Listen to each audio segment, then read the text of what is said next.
আজকে তো মোবাইলটা লয়ে আইলাম, ভালোই হইলো। এখন মামাতে মোবাইলটা বেচা কিছু টিয়া লুমু। আসসালামু আলাইকুম মামা, একটা জিনিস লয়ে আইছি, রাখবেন নি? ওয়ালাইকুম আসসালাম। কি নিয়ে আইছো মামা?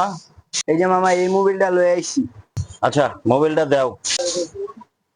বসো, তোমার সাথে কথা আছে, বসো। আচ্ছা শোনো, রাগ করো না। তুমি মোবাইলটা নিয়ে আসছো বিক্রি করার জন্য। তুমি অন্য দোকানে কাজ করো, ওই যে ইয়ার দোকানে কাজ করো না তুমি? হ্যাঁ, তোমার আমি দেখছি না, তুমি কিন্তু ওই দোকানে কাজ করো। আচ্ছা, মোবাইলটা বিক্রি করার জন্য নিয়ে আসছো কেন? তোমার টাকার দরকার, তাই না? আমি তোমাকে টাকা দিব, কিন্তু তোমাকে আমি কথা বলবো, কয়েকটা কথা, যেটা একটু মনোযোগ সহকারে শুনবা। মনে করো তুমি দোকানের মালিক, তোমার দোকান থেকে আমি এই মোবিলটা অথবা যে কোনো পার্স আমি নিয়ে গেলাম, আমি কর্মচারী, তুমি মালিক, নিয়ে অন্য জায়গায় বিক্রি করব। তখন তোমার কাছে কেমন লাগবে বলো? তোমার কাছে কি ভালো লাগবে? না। যদি আমারে ধরতে পারো, তখন তুমি কি করবা? চাকরি থেকে বের করে দিবা, জরিমানা নিবা, পাশাপাশি কি করবা? আরো 10 জন লোকজন যখন থাকবে তাদের সামনে অপমান করবা, তাই না? এই যে কাজটা তুমি করলা, এখন যদি এই কাজটা আমি করি তাহলে সেটা কেমন হবে বলো? বা তোমার মালিকের কাছে যদি নিয়ে যাই তাহলে কেমন হবে বলো? কাজটা ভালো হবে? তুমি কিন্তু টাকার দরকার বিদায় নিয়ে আসছো।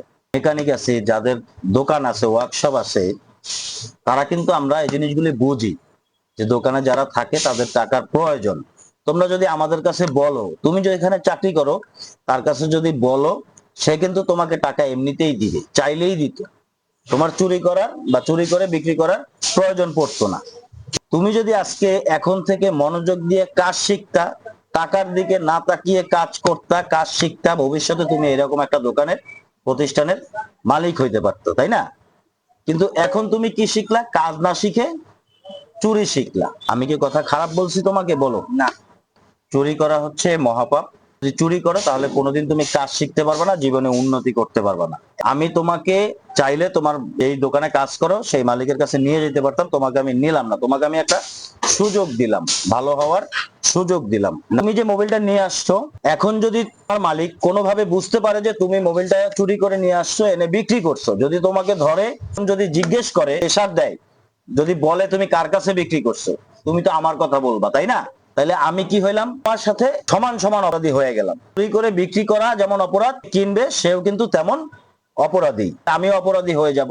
এই ধরনের কাজ আর কখনো করবা না। টাকা পয়সার প্রয়োজন হয়, দোকানের যে মালিক, যেখানে কাজ করো তাকে বলবা, সে তোমাকে দিবে। প্রয়োজনে চাকরি ছেড়ে অন্য জায়গায় গিয়ে কাজ দিবা, বেশি বেতনে চাকরি নিবা, কিন্তু হালাল পথে থাকবা, সৎ পথে টাকা উপার্জন করবা। তুমি যেইভাবে এটা চুরি করে নিয়ে আসছো, ওইভাবে গিয়ে ওই স্থানে এই মালটাকে রেখে দিবা। ঠিক আছে? যাও তাহলে।